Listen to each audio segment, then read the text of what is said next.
Hello everyone, आज हम बात करने जा रहे हैं ट्रांसपोजिशन ऑफ ग्रेट वेसल के बारे में। ठीक है, तो जैसा कि हम कॉन्जेनाइटल हार्ट डिजीज़ के बारे में बात कर रहे हैं, तो ये जो ट्रांसपोजिशन ऑफ ग्रेट वेसल है, ये भी हमारा क्या है, कॉन्जेनाइटल हार्ट डिजीज़ है। तो सबसे पहले हम टर्म्स देख लेते हैं कि कौन से टर्म्स यूज़ हुए हैं। तो सबसे पहला टर्म यूज़ हुआ है हमारा ट्रांसपोजिशन। ट्रांसपोजिशन का मतलब होता है स्विच्ड या फिर ट्रांसपोज्ड हो जाना, यानी कि आपस में एक्सचेंज हो जाना, चेंज हो जाना। ठीक है, great vessel major vessel of heart की बात करी गई है। ऐसे वेसल या फिर ऐसी जो आर्टरीज हैं जो कि हमारे ब्लड को कैरी आउट करती हैं अवे फ्रॉम द हार्ट। ठीक है, तो कौन सी हमारी दो वेसल की बात हो रही है, तो एवोर्टा और पल्मोनरी आर्टरी की बात हो रही है, जिनकी पोजीशन क्या हो गई है, चेंज हो गई आपस में, या स्विच हो गई है। ठीक है, तो देखते हैं कैसे हुई है। तो डायग्राम के थ्रू सबसे पहले समझेंगे, उसके बाद हम इंट्रोडक्शन देखेंगे। तो आप ये देखो, ये एक नॉर्मल हार्ट है। ठीक है, मैं जिन चीज़ों की बात कर रही हूँ बस वो आप देखते जाना, बहुत आसानी से समझ में आएगा। ठीक है, ये देखिए हमारे 4 चैम्बर दिख रहे हैं हार्ट के। ठीक है, ये लेफ्ट एट्रियम है, लेफ्ट वेंट्रिकल है, राइट वेंट्रिकल है और राइट एट्रियम है। ठीक है, नॉर्मल कंडीशन में क्या होता है, जो हमारा लेफ्ट वेंट्रिकल होता है वो ऑक्सीजनेटेड ब्लड को कैरी आउट करता है। ठीक है, ऑक्सीजनेटेड ब्लड को कैरी आउट करता है, और ये एवोर्टा से होते हुए हमारे सिस्टमेटिक सर्कुलेशन से होते हुए पूरी बॉडी में डिस्ट्रीब्यूट हो जाता है।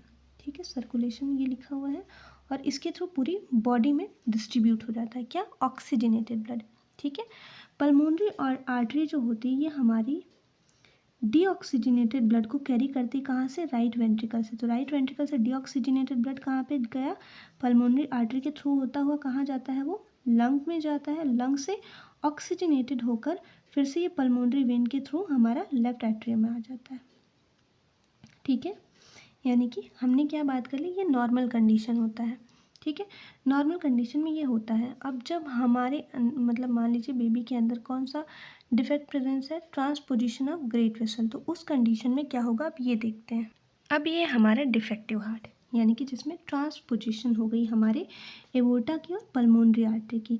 पल्मोनरी आर्टरी नॉर्मली कहाँ से ब्लड कैरी आउट करता है, राइट वेंट्रिकल से, लेकिन यहाँ पे देखिए पल्मोनरी आर्टरी की ट्रांसपोजिशनिंग हो गई है, स्विच हो गया है इसका पोजीशन, यानी कि अब ये ब्लड को कैरी आउट करेगा फ्रॉम द लेफ्ट वेंट्रिकल।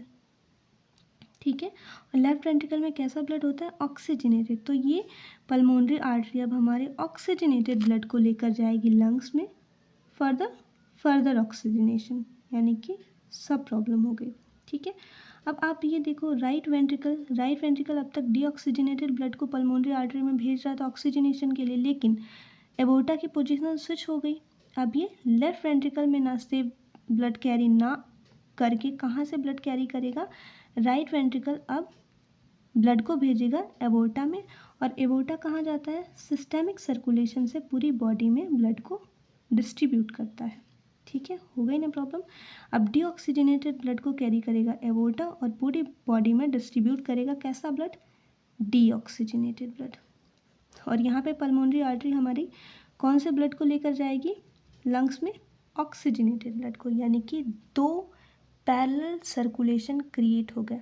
ठीक है, जबकि नॉर्मल कंडीशन में हमारा एक सिस्टमिक सर्कुलेशन होता है और एक पल्मोनरी सर्कुलेशन होता है, लेकिन यहाँ पे क्या हो गया, डीऑक्सीजनेटेड ब्लड एक तरफ भाग रहा है बॉडी में और ऑक्सीजनेटेड ब्लड एक तरफ। ठीक है, आगे हम बात करते हैं इंट्रोडक्शन की। तो हम ट्रांसपोजिशन ऑफ ग्रेट वेसल को और किस नाम से जानते हैं, तो ट्रांसपोजिशन ऑफ ग्रेट आर्टरीज भी कहते हैं। ये एक बर्थ डिफेक्ट है। ठीक है, यानी कि कॉन्जेनाइटल डिजीज, हार्ट डिजीज़ कह सकते हैं। ठीक है, जो कि हार्ट में होता है, और जिसमें दो मेन आर्टरी जो कि ब्लड को हार्ट से अवे कैरी करती हैं, पल्मोनरी आर्टरी एवोर्टा, उनकी जो पोजीशन होती है वो आपस में बदल जाती है या फिर ट्रांसपोज्ड हो जाती है। ठीक है, अब ट्रांसपोजिशन ऑफ ग्रेट वेसल में क्या होता है, जो डीऑक्सीजनेटेड ब्लड होता है, जैसा कि अभी मैंने दिखाया पिक्चर में, कि डीऑक्सीजनेटेड ब्लड को अब कैरी करेगा एवोर्टा, ठीक है, टू द सिस्टेमिक सर्कुलेशन, और ऑक्सीजनेटेड ब्लड को हमारी पल्मोनरी आर्टरी कैरी करेगी और लंग्स तक लेकर जाएगी। ठीक है, यानी कि एक्सचेंज होने की वजह से हमारा अब ऑक्सीजनेटेड ब्लड लंग की तरफ जाएगा और डीऑक्सीजनेटेड ब्लड हमारी पूरी बॉडी में एवोर्टा के थ्रू या सिस्टमिक सर्कुलेशन के थ्रू डिस्ट्रीब्यूट होगा। ठीक है, डेफिनेशन देख लेते हैं। अब देखो, बहुत इजी से डेफिनेशन है। Transposition of great vessel refer to the cyanotic heart disease. Cyanotic heart disease का क्या मतलब है? अब डीऑक्सीजनेटेड ब्लड पूरी बॉडी में डिस्ट्रीब्यूट हो रहा है, तो डीऑक्सीजनेटेड ब्लड का कलर क्या होता है? हमारा ब्लूइश होता है, ठीक है।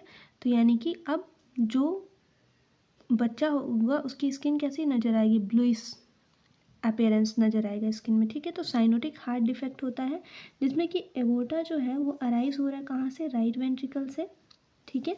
और पल्मोनरी आर्टरी कहाँ से अराइज हो रही है? फ्रॉम द लेफ्ट वेंट्रिकल, ठीक है। तो क्या देखा हमने? Transposition of great vessel refer to the cyanotic heart defect in which aorta is arising from the right ventricle and the pulmonary artery arising from the left ventricle, ठीक है। अब हम ये देख लेते हैं कॉजेज़ क्या क्या हैं। तो सबसे पहला कॉज जो है हमारा फैमिली हिस्ट्री, ठीक है। यानी कि फैमिली में अगर किसी को इस तरह की दिक्कत हुई है तो ये बच्चे को हो सकती है, ठीक है। अगर मदर को जेस्टेशनल डायबिटीज़ है, यानी कि मदर जब प्रेग्नेंट थी तभी उन्हें डायबिटीज़ हो गई, तो भी हमें ये कंडीशन देखने को मिल सकती है। अगर रूबेला का इन्फेक्शन है मदर को प्रेगनेंसी के दौरान, तो भी हो सकता है बच्चे को हमें ट्रांसपोजिशन ऑफ ग्रेट वेसल देखने के लिए मिले बच्चे में, ठीक है। मदर अगर एक्सपोज्ड हुई हैं पेस्टिसाइड या हर्बिसाइड से ड्यूरिंग द प्रेगनेंसी पीरियड, तो भी ये डिफेक्ट हमें देखने के लिए मिल सकता है। मदर अगर इपीलेप्टिक मेडिकेशन ले रही हैं, यानी कि एंटी कन्वल्सेंट ले रही हैं ड्यूरिंग द प्रेगनेंसी, तो भी इसका साइड इफ़ेक्ट ये हो सकता है। स्मोक या अल्कोहल कंजम्पशन करती हैं मदर, तो भी ये बच्चे में डिफेक्ट देखने के लिए मिल सकता है। अब बात करते हैं पैथोफिजियोलॉजी। पैथोफिजियोलॉजी डिस्कस करने से पहले एक बार हम नॉर्मल सर्कुलेशन देख लेते हैं, तो ज़्यादा अच्छे से हमें चीज़ समझ में आएगी। आपका ये लेफ़्ट एट्रियम है और ये लेफ़्ट वेंट्रिकल है, ठीक है। ये हमारी पल्मोनरी वेन लंग से ऑक्सीजनेटेड ब्लड को कैरी आउट करती है, ठीक है। फिर ये एट्रियम से होता है वेंट्रिकल में, वेंट्रिकल फिर से हमारा ये एवोर्टा से होते हुए सिस्टेमिक सर्कुलेशन के थ्रू बॉडी में ऑक्सीजनेटेड ब्लड को डिस्ट्रीब्यूट करता है, फिर से डीऑक्सीजनेटेड ब्लड को कैरी करता हुआ ये कहाँ लेकर आता है? राइट एट्रियम में लेकर आता है, राइट एट्रियम से राइट वेंट्रिकल में, और राइट वेंट्रिकल से हमारी जो पुल्मोनरी आर्टरी होती है वो ब्लड को फर्दर ऑक्सीजनेशन के लिए लंग्स के पास लेकर जाती है, ठीक है। ये हमारी हुई नॉर्मल कंडीशन। यानी कि नॉर्मल कंडीशन में आप देखो एक तरफ हमारा पूरा ऑक्सीजनेटेड ब्लड है, ठीक है, यानी कि, और दूसरी तरफ हमारा क्या है? डीऑक्सीजनेटेड ब्लड है, ठीक है। यानी कि पल्मोनरी सर्कुलेशन और सिस्टेमिक सर्कुलेशन आपस में कोऑर्डिनेटेड है और सीरीज़ में काम कर रहे हैं, ठीक है। इनका अलग अलग काम नहीं है, जबकि ये मिक्स होकर काम कर रहे हैं। जैसे कि ये पूरा हमारा पल्मोनरी सर्कुलेशन का पार्ट और ये पूरा सिस्टेमिक सर्कुलेशन का पार्ट, ठीक है। यानी कि दोनों ही oxygenated blood as well as deoxygenated blood को कैरी कर रहे हैं। लेकिन जब डिफेक्टिव होगा यानी कि ट्रांसपोजिशनिंग होगी, तब हमारा सर्कुलेशन कैसा हो जाएगा? अब ये वाला डायग्राम देखो। अब देखो क्या हो रहा है, जो लेफ्ट वेंट्रिकल था, ठीक है, यहाँ से लंग से स्टार्ट करते हैं। लंग से हमारा पल्मोनरी वेन लेफ्ट एट्रियम में लेकर आया ब्लड, ये तो नॉर्मल था, ठीक है। लेकिन अब देखो लेफ्ट वेंट्रिकल से हमारा एवोर्टा में खुलना चाहिए, पर ट्रांसपोजिशनिंग की वजह से जो पल्मोनरी आर्टरी है वो हमारा लेफ्ट वेंट्रिकल में खुल रहा है, ठीक है। तो लेफ्ट वेंट्रिकल से अब हमारा पल्मोनरी आर्टरी ऑक्सीजनेटेड ब्लड को फर्दर लंग में लेकर जाएगा, यानी लंग से इधर लेफ्ट एट्रियम, फिर लेफ्ट वेंट्रिकल, फिर पल्मोनरी आर्टरी से सीधे लंग्स में, यानी कि ऑक्सीजनेटेड ब्लड उधर ही रह रहा है, ठीक है। लंग से हार्ट में, हार्ट से फिर लंग्स में, ठीक है।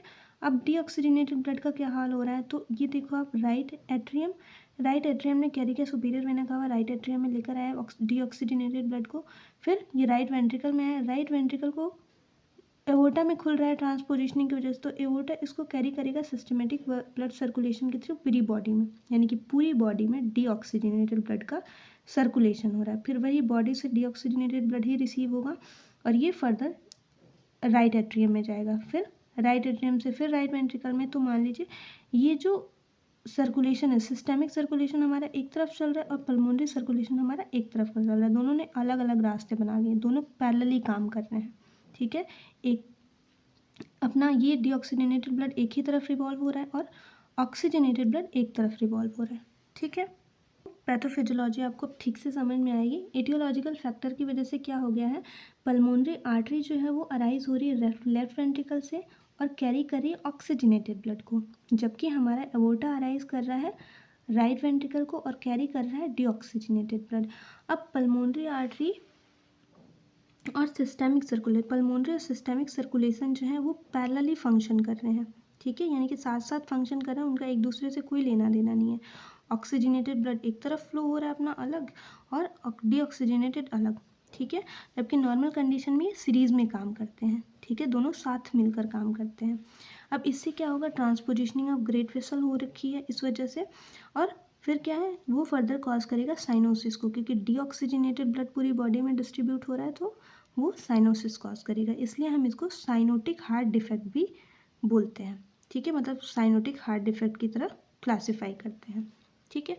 अब देख लीजिए क्लिनिकल मैनिफेस्टेशन यानी साइन एंड सिम्टम्स हमें क्या नज़र आएंगे, तो सबसे पहला साइन साइनोसिस देखने के लिए मिलेगी, ब्लू कलर ऑफ स्किन देखने के लिए मिलेगा, रैपिड ब्रीदिंग यानी कि बच्चा रैपिडली ब्रीथ करेगा, in drawing beneath the rib cage, अब इसका क्या मतलब है, रिब केज के बीच में एक डिप्रेशन पाया जाएगा, ठीक है। अब ये देखो, ये बच्चे के चेस्ट के बीच में ये डिप्रेशन देखने के लिए मिल रहा है ना, ठीक है, इसी को एंड्रॉइंग कहते हैं, ठीक है, एंड्रॉइंग बीनीथ द रिब केज, यानी कि रिब केज के बीनीथ हमें एक डिप्रेशन देखने के लिए मिलेगा, ठीक है। कंजेस्टिव हार्ट फेलियर देखने के लिए मिलेगा, और साइन एंड सिम्टम्स में हमें इजेक्शन यानी कि जब अस्कल्टेट करेंगे तो हमें इजेक्शन सिस्टोलिक मरमर साउंड या फिर इजेक्शन सिस्टोलिक मरमरिंग सुनाई देगी, ठीक है। अब डायग्नोस्टिक एवेल्यूएशन के लिए हम क्या क्या कर सकते हैं, तो सबसे पहले हिस्ट्री टेकिंग और फिजिकल एग्जामिनेशन में हमें एंड्रॉइंग दिखेगी, ठीक है। ईसीजी में राइट एक्सिस डेविएशन दिखेगा हमें, यानी कि जब QRS वेव देखेंगे हम तो वहाँ जो नॉर्मल रेंज होती है ठीक -30 एंड 90 डिग्री होती है, +90 डिग्री, ठीक है। लेकिन देखो आप राइट एक्सिस डेविएशन में क्या होगा, हमें जो QRS है उसकी रेंज जो है वो हमें +30 नहीं +90 to 180 देखने के लिए मिलती है, ठीक है। और राइट वेंट्रिकुलर डिस्ट्रॉफी हाइपरट्रॉफी भी देखने के लिए मिलेगी हमें, यानी कि जो राइट वेंट्रिकल होगा वहाँ पर हाइपरट्रॉफी यानी कि वहाँ पे इन्लार्जमेंट देखने के लिए मिलेगी हमें। जब हम चेस्ट एक्सरे कराएंगे तो वहाँ पे हमें कार्डियोमेगाली देखने के लिए मिलेगी, और कार्डियक कैथेटराइजेशन भी हम कराएंगे डायग्नोस्टिक एवल्यूशन के लिए, और एंजियोग्राफी करवा सकते हैं डिटरमाइन करने के लिए ये कि कितना communication systemic and pulmonary circulation के बीच में है, ठीक है। अब हम बात कर लेते हैं मैनेजमेंट की, तो सबसे पहले बात कर लेते हैं हम मेडिकल मैनेजमेंट की। तो मेडिकल मैनेजमेंट में हम क्या करेंगे, सबसे पहले प्रोस्टाग्लैंडिन E1 देंगे, ठीक है। तो प्रोस्टाग्लैंडिन E1 देने से क्या ये फ़ायदा होगा कि जितनी भी ओपनिंग है यानी कि पेटेंटस डक्टस आर्टरियोसस जो होता है वो हमारे फीटल जो सर्कुलेशन होता है उसका पार्ट होता है, ठीक है, कनेक्शन होता है हमारे एओर्टा और पल्मोनरी आर्टरी के बीच में, तो उसको ओपन रखने के लिए या फिर जो भी ओपनिंग है जैसे कि जो फीटल हार्ट में प्रेजेंट होते हैं, जैसे फोसा ओवैलिस हो गया हमारा, या फिर एट्रियल सेप्टल डिफेक्ट है कोई, या फिर वेंट्रिकुलर सेप्टल डिफेक्ट है, तो इन ओपनिंग को प्रेजेंट रखने के लिए हम उसको प्रोस्टाग्लैंडिन E1 देंगे। अब इसका फ़ायदा क्या होगा कि इन ओपनिंग के थ्रू हमारा जो ऑक्सीजनेटेड और डीऑक्सीजनेटेड ब्लड है वो थोड़ा बहुत एटलीस्ट मिक्स होगा, जिसकी वजह से बच्चा थोड़ी देर जीवित रह सकता है, ठीक है। और उस दौरान हम क्या करेंगे, फर्दर रिपेयर कर देंगे जो भी हमारा मिस पोजिशनिंग हुई है हमारे एओर्टा की और पल्मोनरी आर्टरी की, ठीक है। तो इसलिए हम सबसे पहला जो काम करते हैं वो क्या करते हैं, प्रोस्टाग्लैंडिन E1 देते हैं बच्चे को। पैलिएटिव केयर में हम नॉन सर्जिकल प्रोसीजर करेंगे इनलार्जमेंट करने के लिए फोरामेन ओवल को, ताकि ओपनिंग जब फोरामेन ओवल की रहेगी तो वहाँ पे फिर मिक्सिंग ऑफ ब्लड होता रहेगा, तो थोड़ा बहुत ऑक्सीजनेटेड ब्लड तो बॉडी में पहुँचेगा। फिर और हम करते हैं बैलून आर्ट्रियल सेप्टोप्लास्टी, यानी कि एट्रियल का सेप्टा जो है उसमें हम बैलून के थ्रू क्या होल बना देते हैं, ठीक है, जिससे कि मिक्सिंग ऑफ ब्लड होता रहे। बैलून आर्ट्रियल सेप्टोप्लास्टी को हम रस्किन प्रोसीजर के नाम से भी जानते हैं।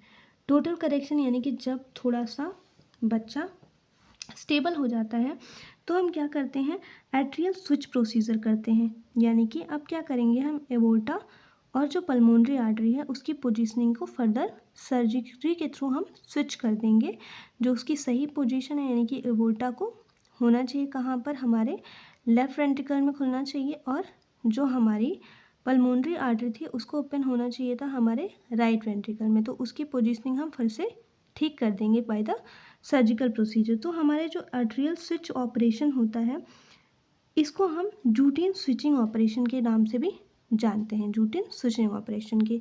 एक और करेक्टिव प्रोसीजर होता है जिसको हम मस्टर्ड एंड सनिंग के नाम से जानते हैं। उसमें हम क्या करते हैं, जो हमारा सुपीरियर वेना कावा और इन्फीरियर वेना कावा होता है, उससे हम डायरेक्ट लेफ्ट एट्रियम में एक चैनल बना देते हैं, ठीक है, जिससे कि हमारा फर्दर सर्कुलेशन ठीक हो जाता है। ठीक है, आई होप सो कि ये टॉपिक समझ में आया होगा। अगर कोई कन्फ्यूज़न हो रही है तो आप फर्दर कमेंट सेक्शन में मेंशन कर देना, मैं उसको क्लियर करने की कोशिश करूँगी। ठीक है, थैंक यू।